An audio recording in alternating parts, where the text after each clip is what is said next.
Grieshaber of the Pennsylvania Turnpike Commission, who organized the content and presenters for today's webinar. Before we get started, a couple of announcements.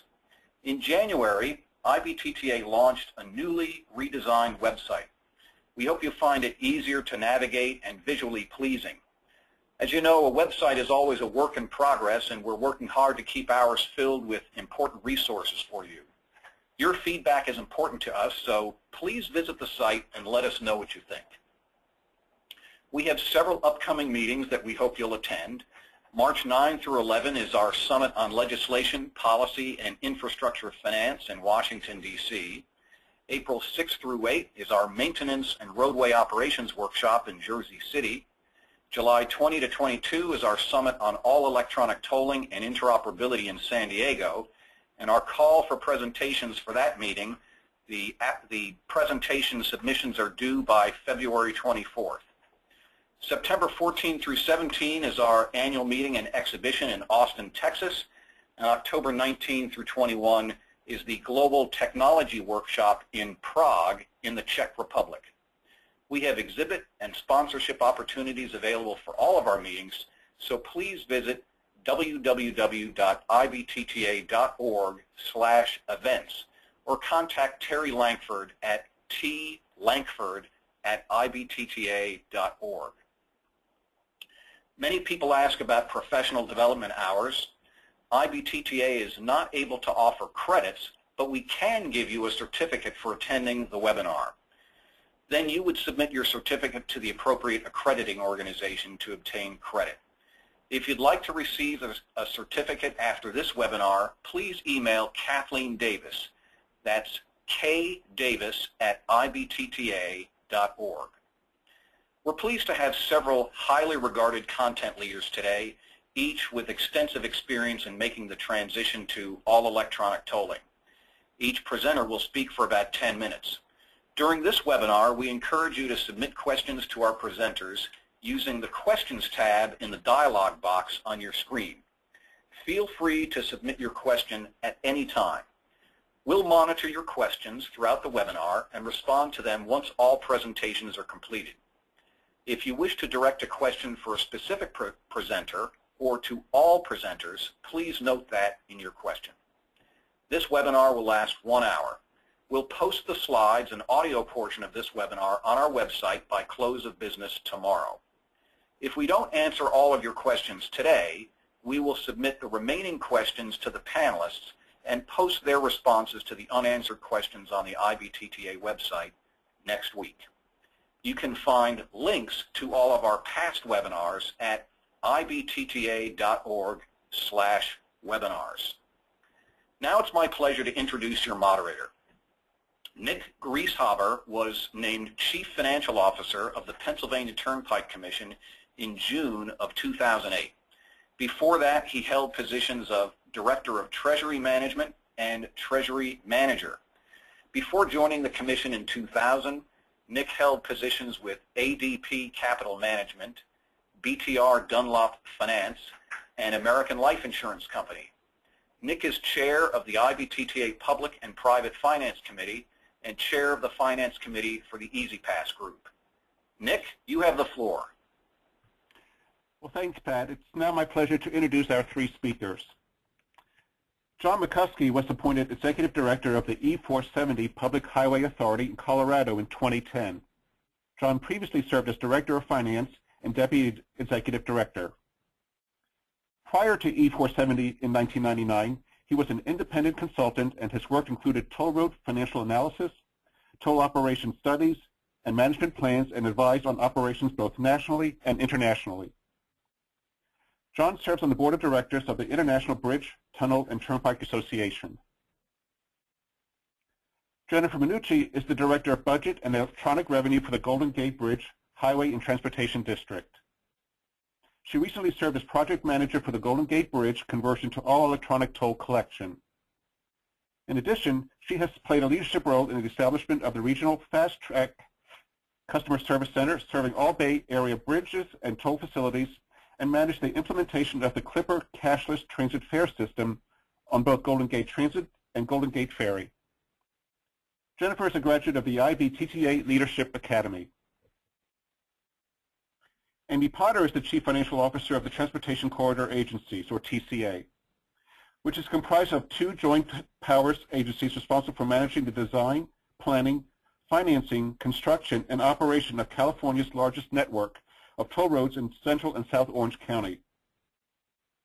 Amy is a certified public accountant and worked in public accounting for 16 years in the areas of audit, tax, business process improvement, and strategic planning prior to joining TCA in 2004.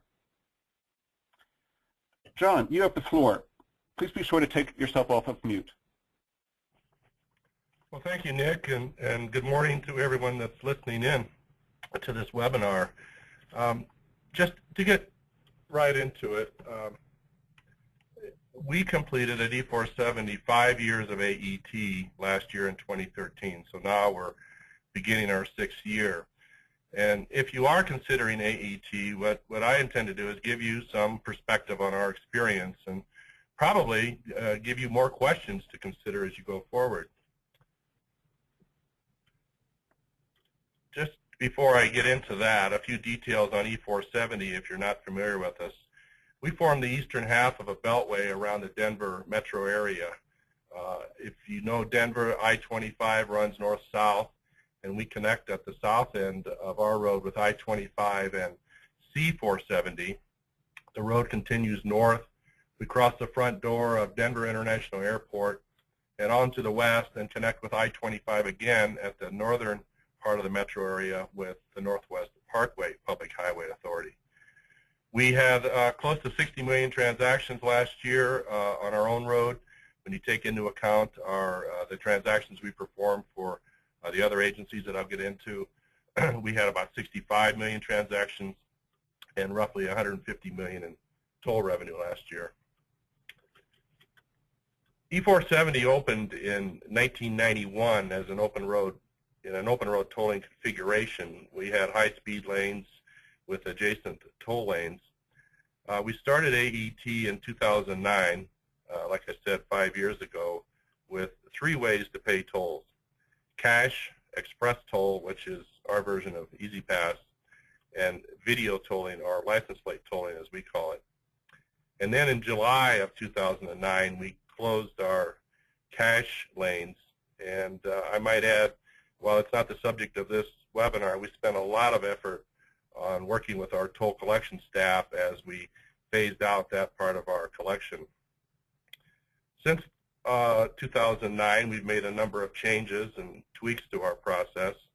The billing process, we've made changes to several times. In the middle here, we've added a toll differential between our license plate toll and our express toll. And then last year, we launched a vehicle registration hold process with the Department of Revenue and Division of Motor Vehicles.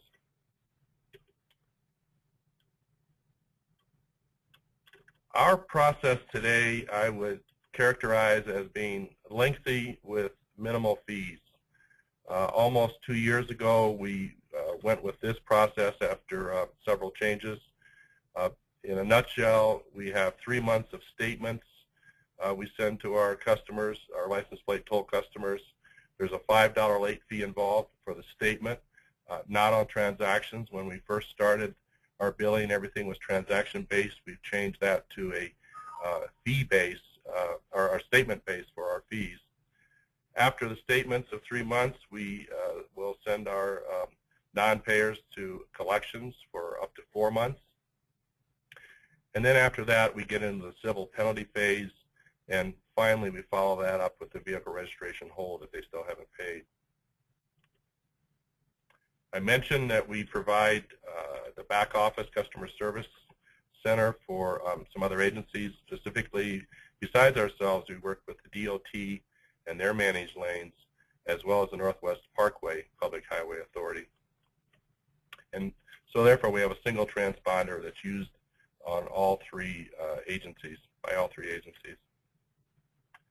Okay, so how did we get into AET? The staff and the board made a decision to start analyzing it back in 2007, and we made a lot of little steps moving forward during that year. In 2008, we launched a traffic and revenue study. Some of the things we were interested in there were what kind of traffic results we would have with AET, what would it do to our previous forecast, what kind of customer reaction would we have.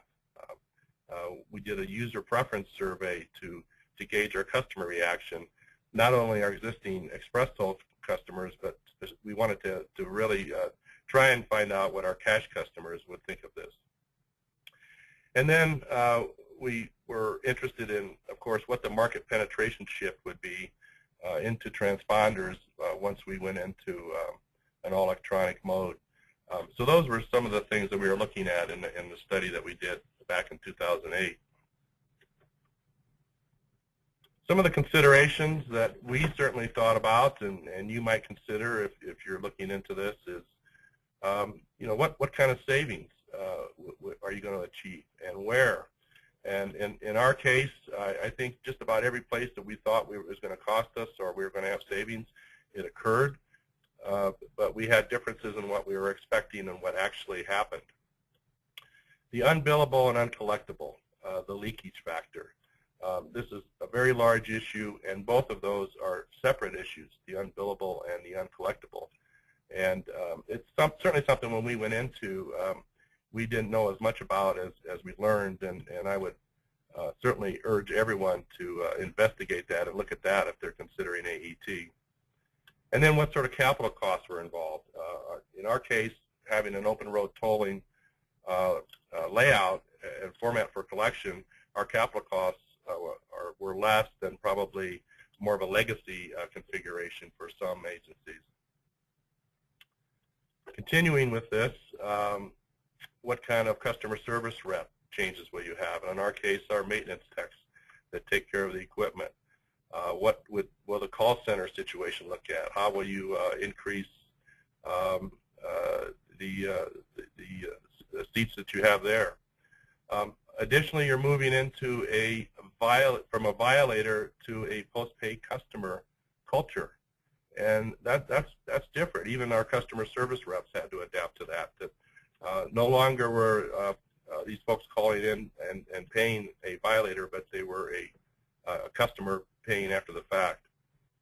The market penetration I already brought up, and then the business rules. They're going to change with this kind of a process. And as I mentioned, in our case, we changed our billing process 3 different times, and what we have now is working very well for us. Into some of the specific accounting issues, just about all the changes that are made in the process seem to affect accounting. Certainly the reporting, the auditing, it's a longer life cycle, and you're dealing with receivables on a much larger scale than we did in the past.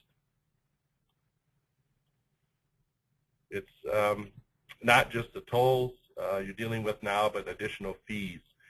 What kind of a waiver policy will you have? That's part of the business rules, but as customers that are paying late and you're dealing with them, what kind of a process are you going to have for waiving some fees? Are you going to waive fees? How are you going to handle all of that? You're going to develop new metrics for tracking the collection rates and the uncollectibles. So all in all, there are some very major administrative changes that were made as we entered into this. So finally, lessons learned. What do you need to know before you go with this? I've mentioned this several times, but certainly the market penetration is a big one. What are your expectations there? In our case, to be frank about it, we didn't achieve the level that we thought we were going to achieve, and that had an impact on our mailing costs. It had an impact on our call center. So that's the market penetration is a big issue. How will you handle the video image processing? How much of it will be done manually? How much of it will you rely on OCR for that? The reporting in the accounting side of things, dealing with non-collectibles, adjusting the operating costs for from cash to AET, and the reality of how you are going to handle the video billing. As mentioned we went through 3 different changes in that, but what kind of a life cycle for the bill will you have, and how flexible are you going to be as you get into this to adapt it to the circumstances that you're dealing with.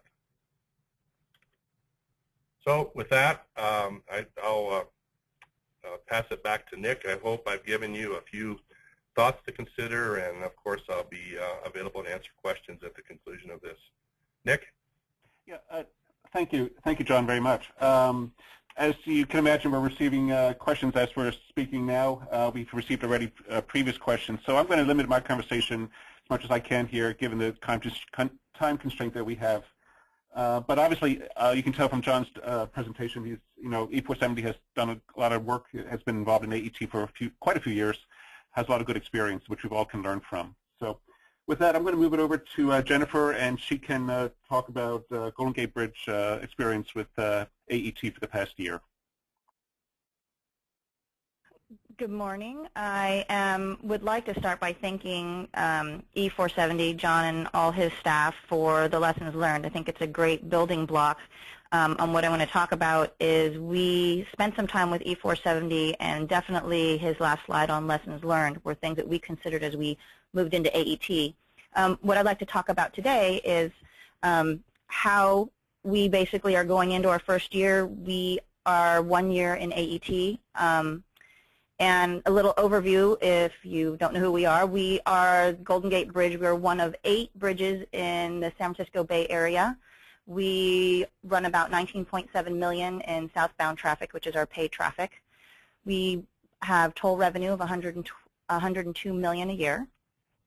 We have basically converted, as of March 27, 2013, AET, which is all lanes considered fast track or license plate tolling. And we had, before AET, 23 toll collectors, and as part of the conversion, obviously, found ways to get our toll, which is a different conversation, which some of you have probably seen.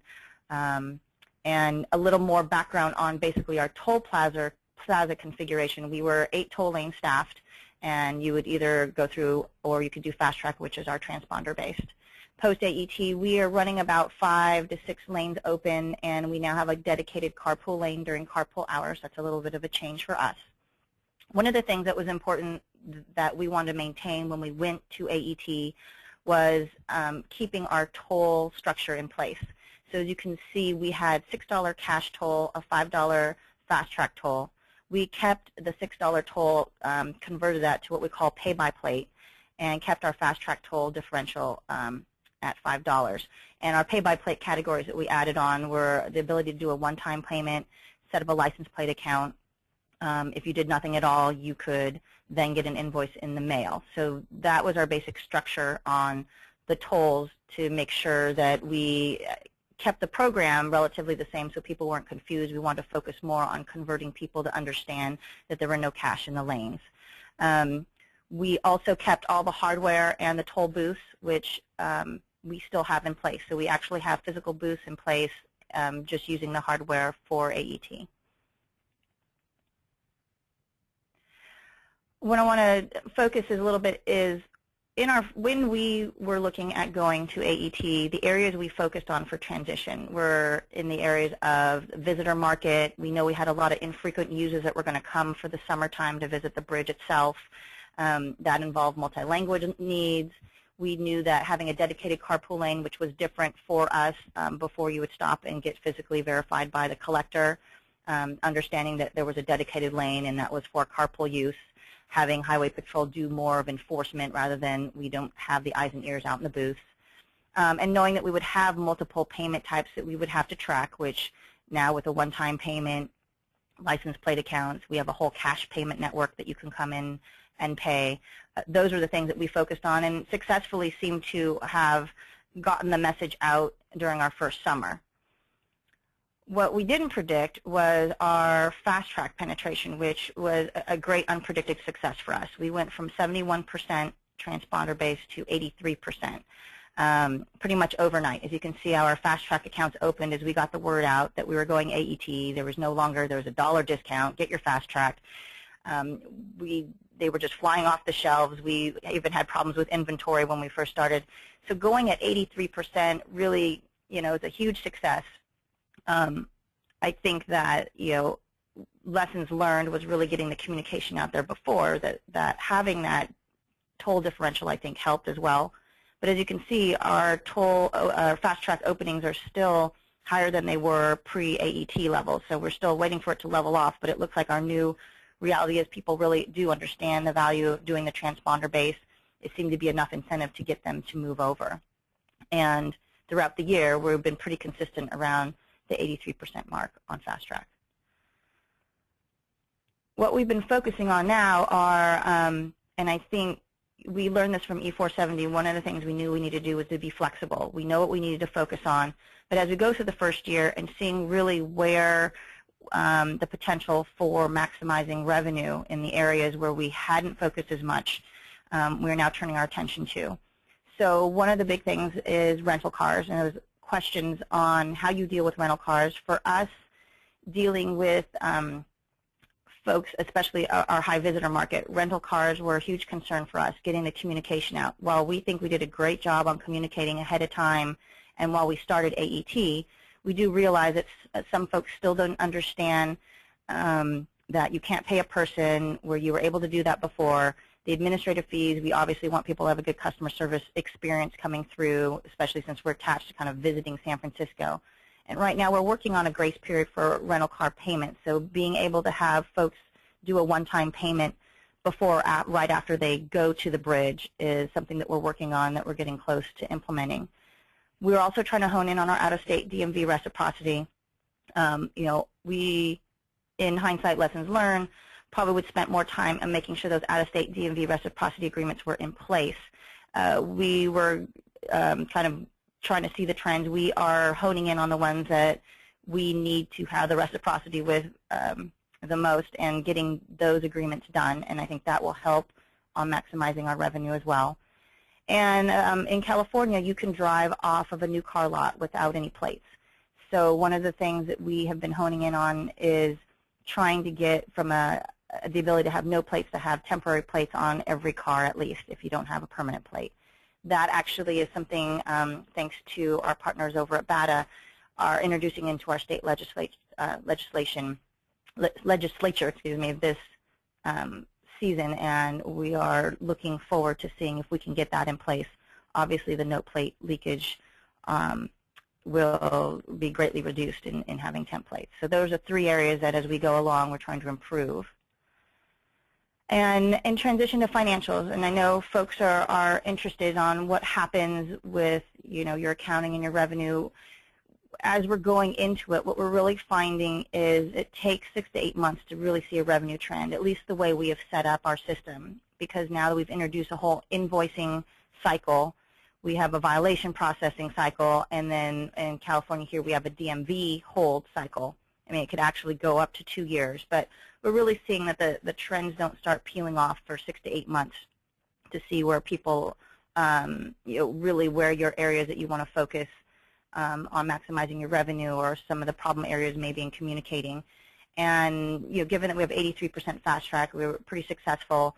We've got 17 pay by plate. If you break some of that down, we're seeing about 8% pay their invoice. Our one-time payment and license plate accounts combined are about 3%. So we're really looking at this last 6% on going through the process. Some of those will obviously pay their violations, but really the change in the time lag for your accounting folks is something to consider if you're going to AET.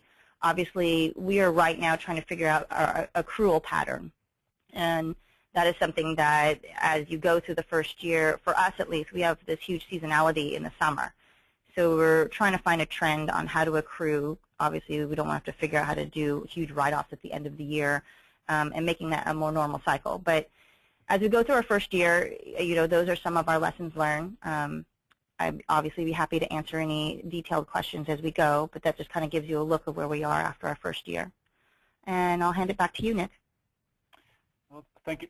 Thank you very much, Jennifer. That's been obviously a great, lots of information, a great first year on AET. In the spirit of keeping this moving forward, I'd like to move it on to then Amy at Transportation Corridor Agencies, who can talk about their, since they're not yet on AET, but their steps they've taken so far to move on to that in May. So, Amy, you have the floor, and please be sure to take yourself off of mute. All right, thank you, Nick. Just wanted to, as Nick mentioned, we are still in the implementation phase. However, we are expecting to be completely cashless by May of this year. But we have spent a number of years through extensive research and analysis, and we were very fortunate to have other entities such as E470 to pave the way and also to benefit from some of their lessons learned. But I think it's very important to take into consideration the unique aspects of your tolling entity and the customers that you have in determining the appropriate AET business model. So our model is a little different from the others. So rather than automatically billing those who don't have a transponder, we will be requiring our customers to proactively set up an account and pay or pay the toll. So before I get into some of the details, just give you just a quick little bit of background on our entity. We are two separate joint powers authorities. The San Joaquin Hills Transportation Corridor Agency includes the 73 toll road, and the Foothill Eastern Transportation Corridor Agency includes the 133, 241, and 261 toll roads. We do experience approximately 250,000 transactions every weekday, and what is very interesting is that 40% of our fast track account holders live outside of Orange County. We do have a number of commuters, especially from the Inland Empire, who are commuting into Orange County on a daily basis, as well as commuters from other areas within Orange County who are commuting to some of the business centers, especially in Irvine. Currently, 81% of our customers do pay with Fast Track. This is something that we will continue to emphasize and the advantages of Fast Track. So even though initially we may experience some revenue loss by converting our cash customers to the discounted Fast Track account, it is in the long term, I believe, one of the most effective ways to continue to collect tolls.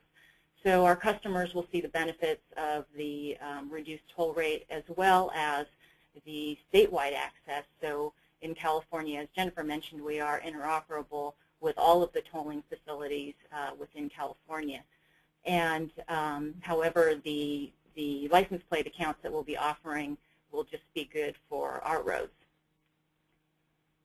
So one of the concerns that we had, obviously, is what do we do with this 16% of our customers who are currently paying with cash.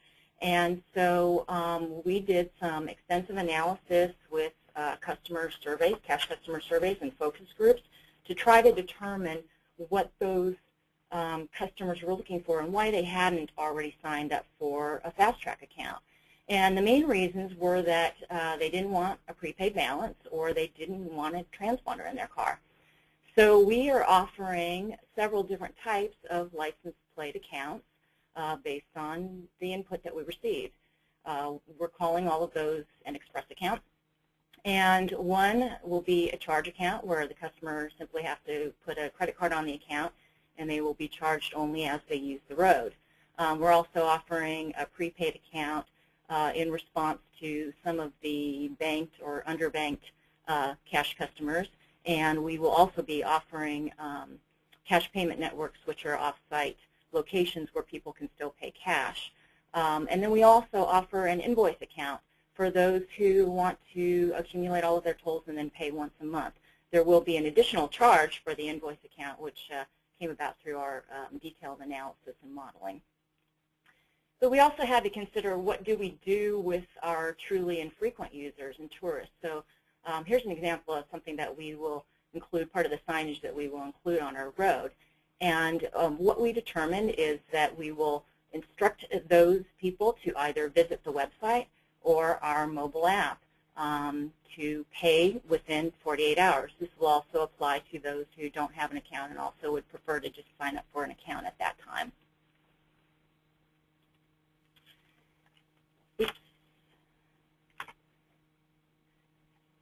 So as part of the analysis, we went through and built a very detailed financial model to determine where or why it would make sense to move from our existing system that includes both Fast Track and Cash to an all-electronic tolling system.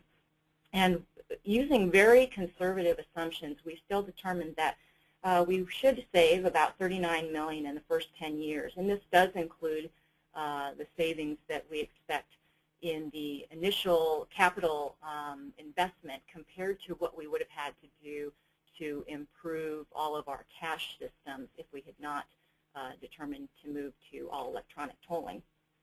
Although, even though we've been very conservative in our assumptions, I do think that there's also a lot of potential here to save even more, and especially to potentially not lose the gross revenue that we have projected that we may lose due to the fact that we are offering all types of new accounts, and it will give an opportunity to those who didn't have cash in the past or just didn't find a way to pay.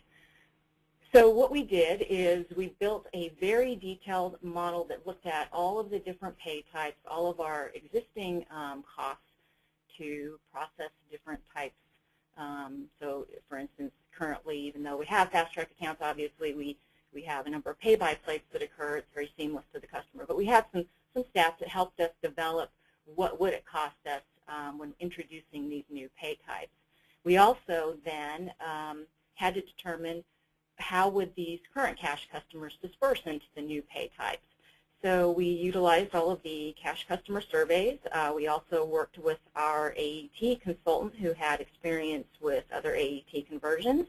And we also worked with our traffic and revenue consultant to help us determine or estimate the loss in revenue due to those cash customers who completely leave the system or the decrease in revenue from converting cash customers to the discounted Fast Track account, as well as also looking at various differentials in the toll rate between a license plate account versus a Fast Track account.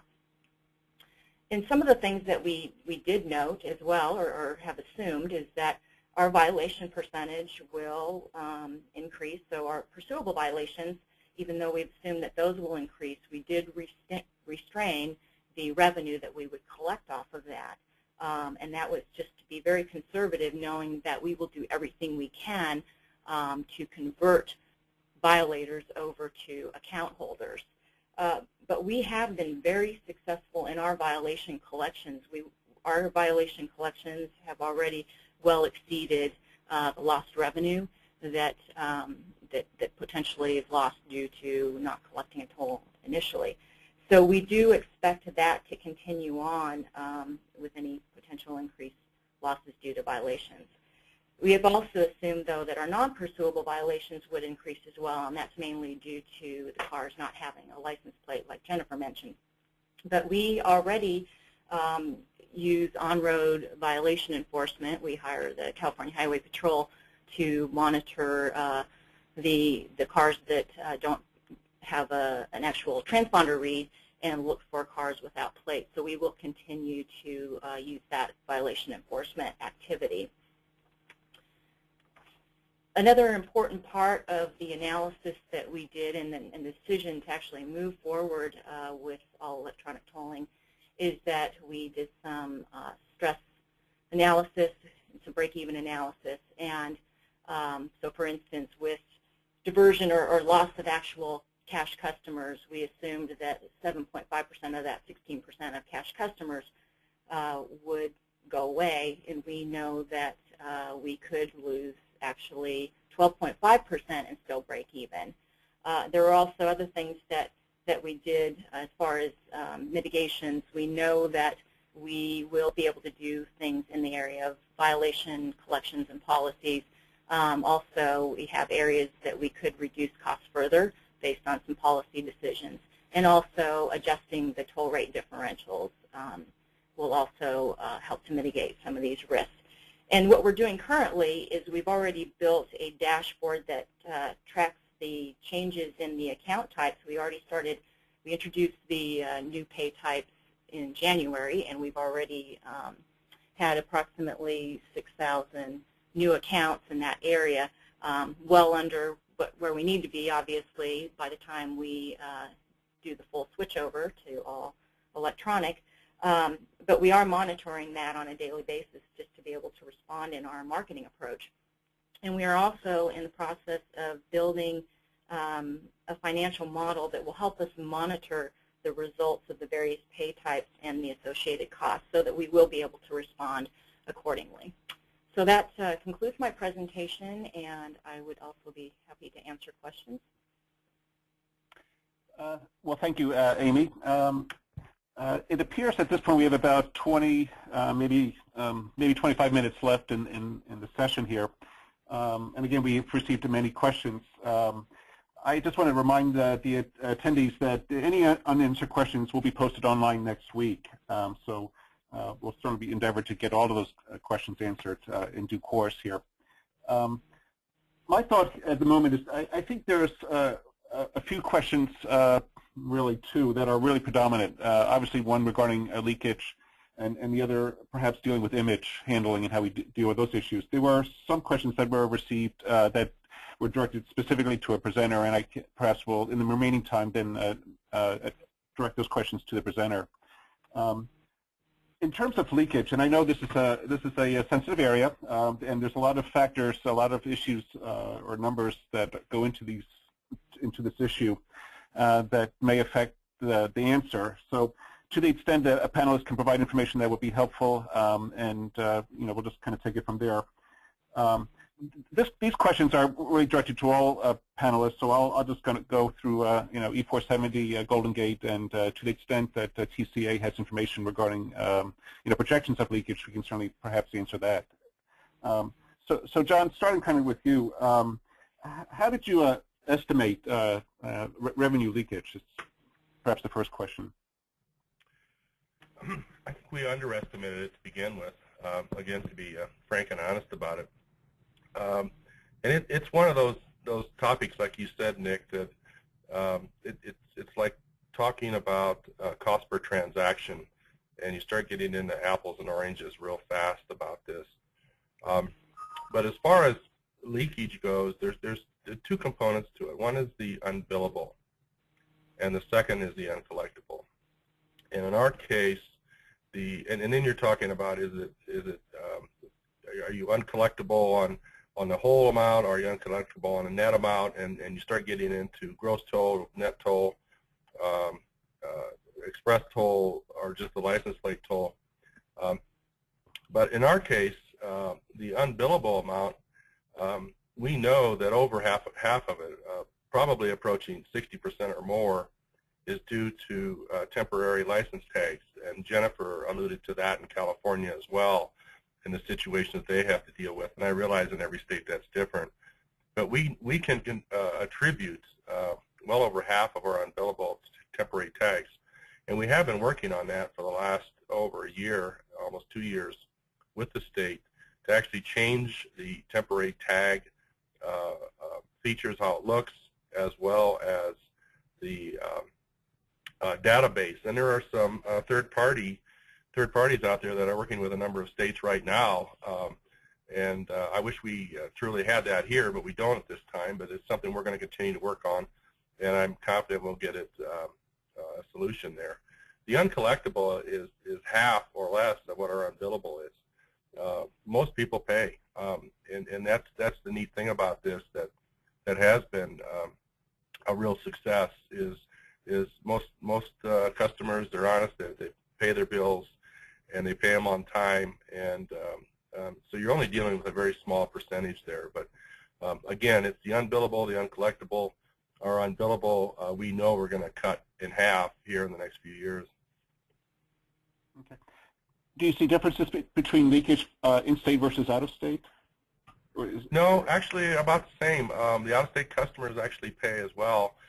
We have direct relations with the DMVs for 2 adjoining states, Wyoming and Nebraska. We're working on a third right now in terms of getting the data so we can bill them, and that hasn't really been a major issue. we do get more traffic, out-of-state traffic in the summer months than we do in the winter months. But all in all, we don't see a big difference there.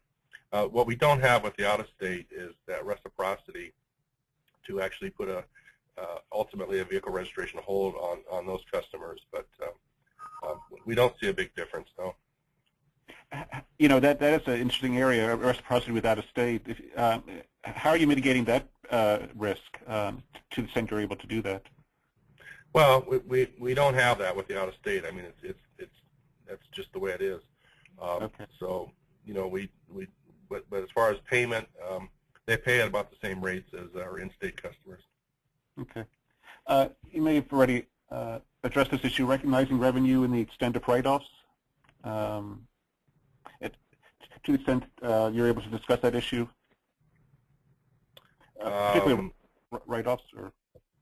Yeah, well, you know, without getting into the details, I'll leave that to the accountants. But Okay. you know, that certainly changed because immediately you have a much bigger write-off. You know, having started out as an open road tolling facility, we've always had uncollectible customers. You know, we had violators that just didn't pay, so we always had a write-off. It was just the magnitude of the write-off we had to deal with. So Okay. it wasn't a foreign thing to us where we had all gates or something like that, and all of a sudden we had something new. But certainly the size of it changed. And just lastly, did you see the cost of recovery versus the revenue recovery in that area? I mean, do you see sometimes the costs of trying to get the next dollar is just not worth it, and that's kind of the issue then of the write-offs? Oh yeah, we always we talked about that from the very beginning before we launched this years ago. You know, if a person gets on the road and they only use go through one tolling point, you know, how does that affect us going through the billing process for them?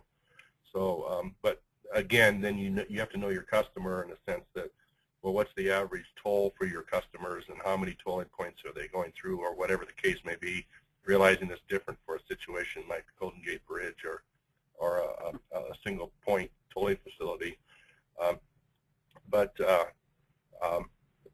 No, all in all, you know, I think we were pretty comfortable with all that. Okay. Thank you, John.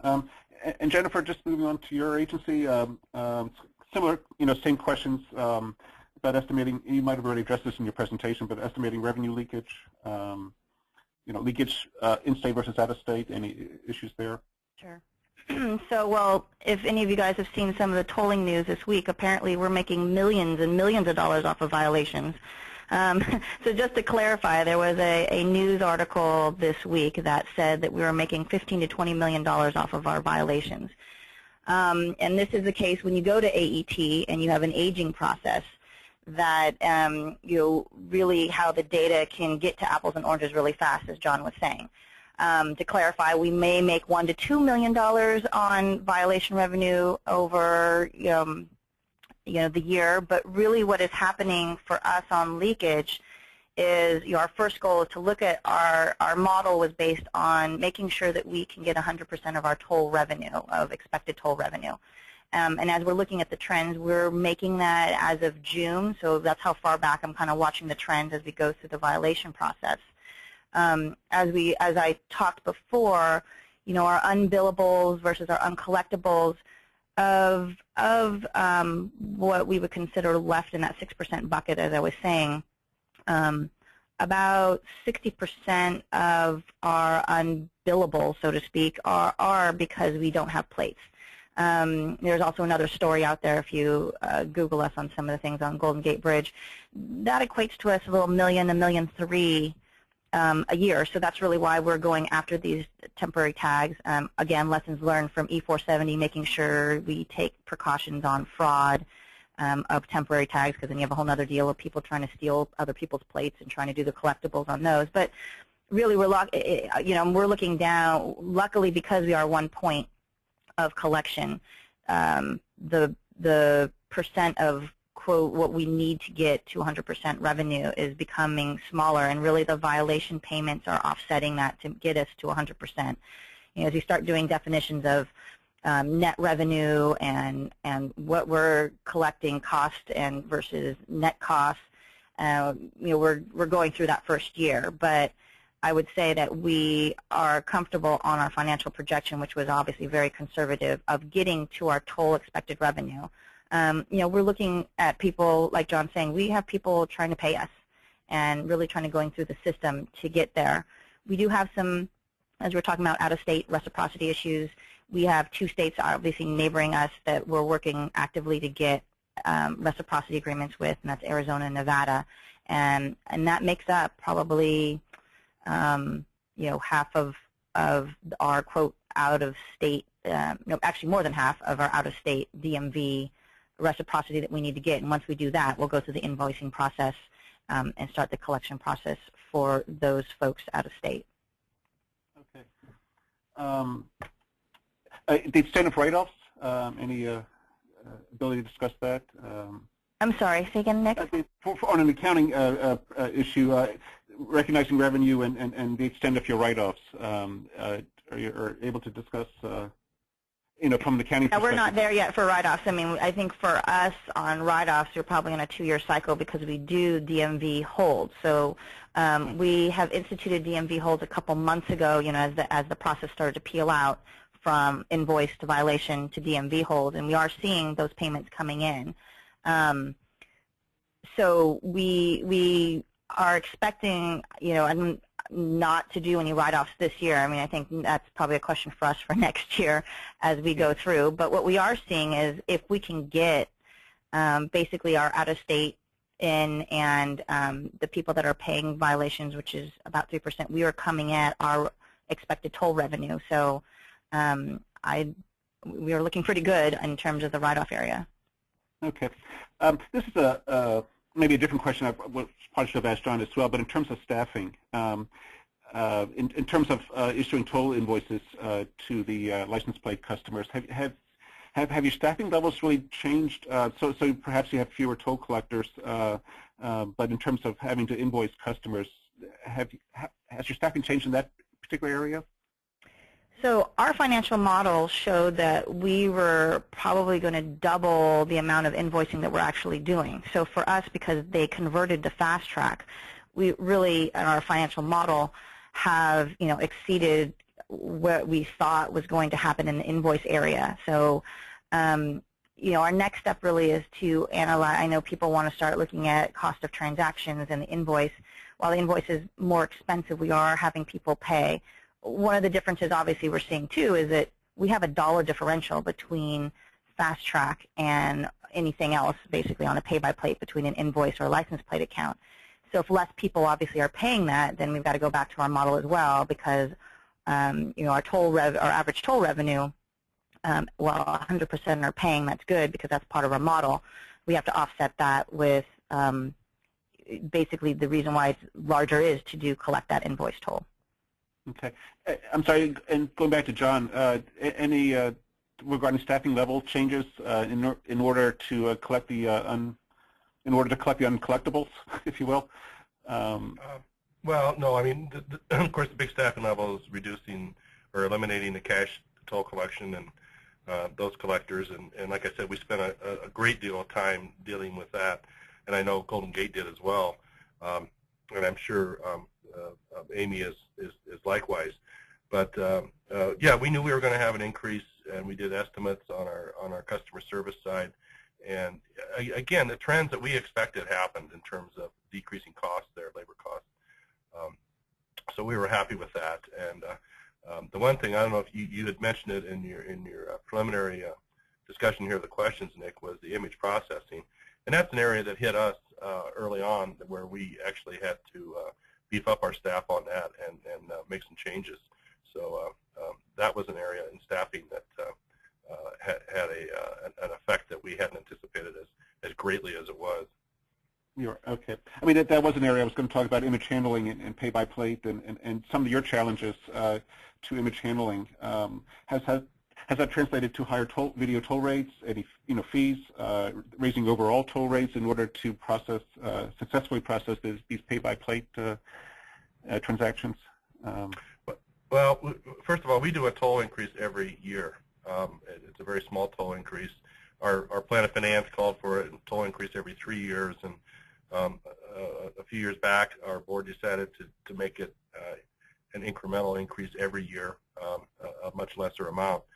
So it wasn't directly linked to some of our operating costs.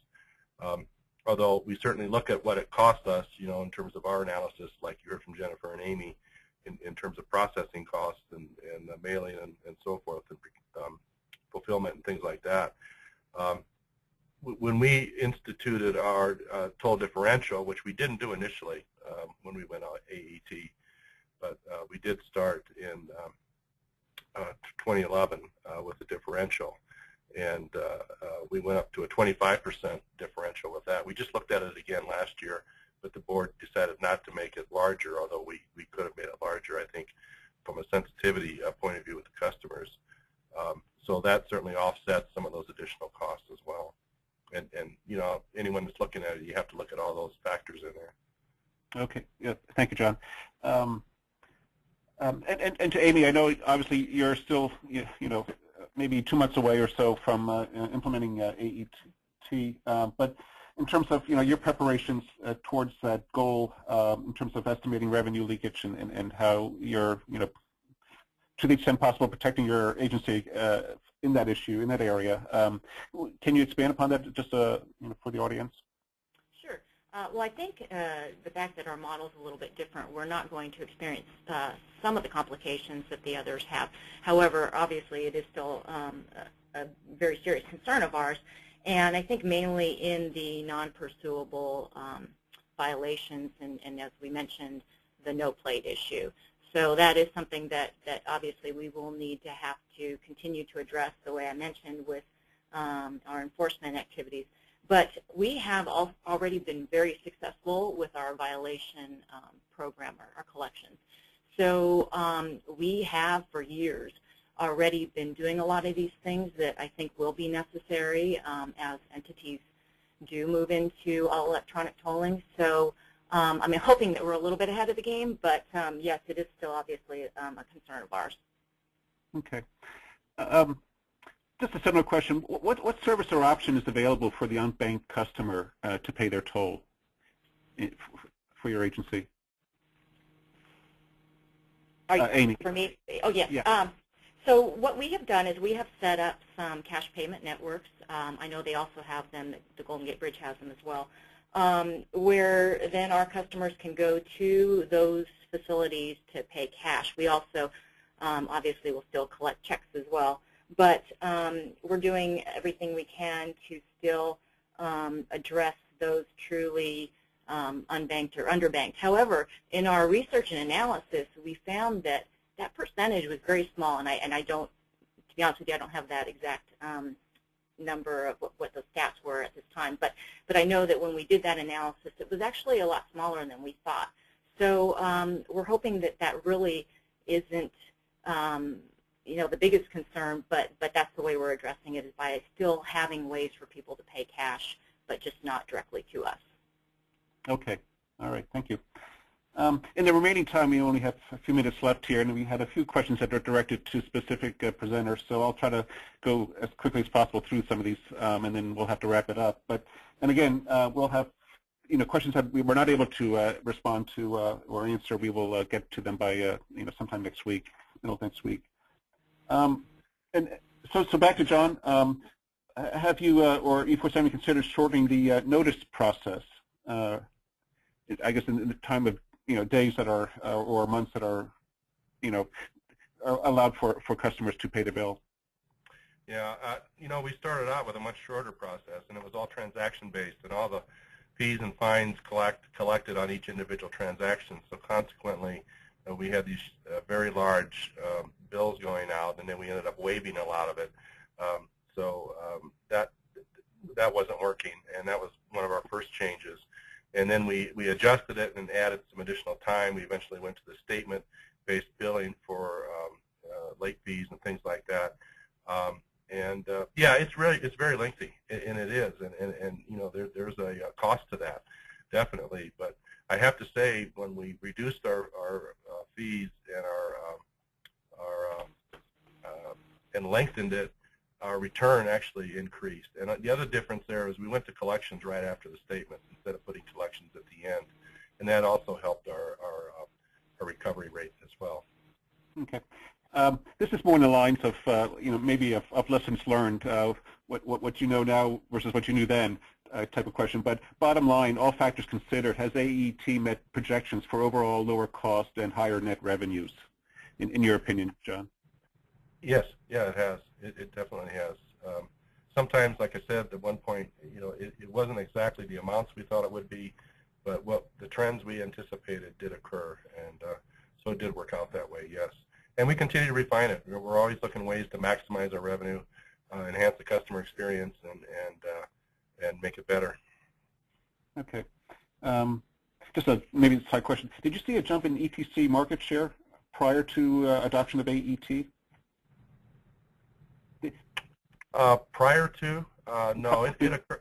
As we launched it, and we went through, we had 3 ways of collecting initially, and then we did have a jump. Yeah, we went up 5 or 6%, not the big jumps that Jennifer experienced. And I think Amy said they're going to, and we didn't hit the number we thought we were going to hit. But that was 6 years ago too. So okay. Maybe you can do it better now. Alrighty. And Jennifer, realizing you've perhaps quite a year on AET, but kind of a lessons learned discussion as well. Bottom line, have all the factors considered, has AET met projections for lower costs and higher net revenues, realizing that you're still collecting data? So maybe, I don't know if maybe preliminary, can you provide a response to that question? Yeah, I mean, I think we've found that our AET conversion has been, very successful. I mean, obviously, we didn't expect our jump in fast track, so that helped quite a bit on just getting the remaining. And as we continue to refine our pay-by-plate program and getting the communication out there, I think it has really been worth it for us. We keep looking at the reporting and the collection models, but as so far as we see, getting to that goal of collecting the toll revenue and achieving our cost savings, we're right on target. Okay, thank you. I think for this point, we still have over 200 attendees, so we might go a little longer. But to Amy about discussions regarding investors and rating agencies and discussions you've had prior to implementation of AET. I mean, there is some concern, could AET result in a downgrade? And of course, we're all concerned about that. But maybe you could share with the group or with the attendees some of your experiences with the rating agencies in those discussions. Right. We just actually had extensive discussions because we just refinanced $2.3 billion on our Foothill Eastern. So we had, many discussions with the rating agencies as well as investors. And the question did come up, and there were a lot of concerns about leakage, but we were able to get them comfortable, actually, based on our approach and just our past history with our violation processing and collections. So for us, it was certainly a concern and a lot of questions, but we were able to basically answer the questions in a way that they had enough comfort that it did not affect anything in our outcome. Okay. No, I'm jumping around here, but to Jennifer, what do you attribute was most effective in terms of your communication and outreach efforts? We did a huge fast track campaign, and I think also one of the things we learned from E470 obviously is be flexible, try not to do too many changes at the same time, and I think that's really, by keeping the toll program the same, I think that's huge, because trying to communicate both, I'm changing all these toll programs and I'm changing all the toll structure is, coupled with there's nobody at the booth. We really made an effort to just keep that steady. You'll also see in the news we're actually doing a toll increase proposal right now. So we waited a year to just get through AET before we wanted to hit the public with too many different moving parts.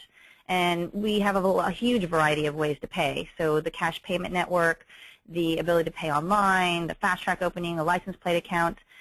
It complicates it because there are a lot of options to communicate, but the customers having options, it seems, and being able to synthesize that for the customer, I think has been helpful. But just really being able to move our fast track penetration and having less and really focusing this summer on new visitors that are coming. We had a huge campaign that really went out in the Bay Area, and folks really got the message. So doing that ahead of time as opposed to winging it as it goes live, obviously the preparation in that will pay off. Okay. Separate question. Do you know your average transactions per invoice? Yeah, I mean they're pretty low right now. I don't think we have regular invoice billers. Those are pretty much license plate accounts, but I mean I think it's 5 or less on an invoice as we do them monthly. Your first invoice is one transaction, and then we go to a monthly. We're not seeing huge numbers of folks that are just everyday commuters on an invoicing cycle. Okay. To John, do you think your decision was based more on savings and capital costs, more than the potential revenue loss and additional operating costs? I guess it's kind of this cost-benefit analysis. In terms of having to renovate maybe existing, here for Penn Turnpike, we obviously have a very, we have aged infrastructure, let's put it that way, and so we obviously have this capital cost reinvestment, and so there's that kind of view as well. But for your organization, were you looking more towards capital cost savings in the future? No, not as much. The capital costs for us, because we were already ORT, were not as great as, say, you would face in Pennsylvania, I'm sure, Nick.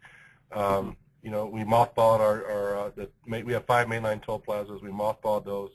We had to take out the coin machines at our remote ramps. Signage was a big thing.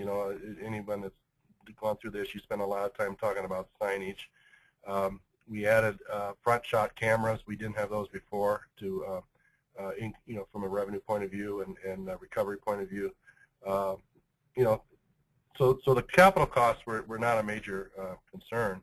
We mothballed the plazas and put in a lot of extra equipment in there to monitor those remotely and things like that. It was one of the things I always said there. We've got to be frank about the numbers to ourselves. We have to be honest. When we do these estimates, we have to look at, okay, what are we going to gain? What are we going to lose in the labor? What are we going to gain and lose in our billing processes? And we tried to be as honest with ourselves as we could be at the time. Let those numbers be the guide. As we went into this, and I don't think you can do it any other way. Okay. Well, I think we're pretty much at the end of our time here, and I want to thank certainly the presenters for their, providing the information about their agency's experience on AET or soon to be on AET. I think it's been very helpful. We have still quite a few people on the line here, but again, we'll get back to the questions and we'll get answers out. So Pat, I'll hand it on to you for providing concluding remarks. Thank you very much, Nick, and thank you, John, Jennifer, and Amy, for your excellent presentations and the great responses to the questions. I want to thank everybody who joined us today on the webinar for this call and the slides. Please check your email for a link to the post-webinar survey. We really value your comments and input, and we use it to improve future webinars. And we encourage you to register for other upcoming IBTTA webinars and meetings at ibtta.org/events. As we said at the opening, the slides from today's presentations will be posted on our website today. You can find them at the IBTTA website under the Events tab and in Webinars in the drop-down menu. So thank you again for joining us today, and please stay in touch. This concludes our webinar.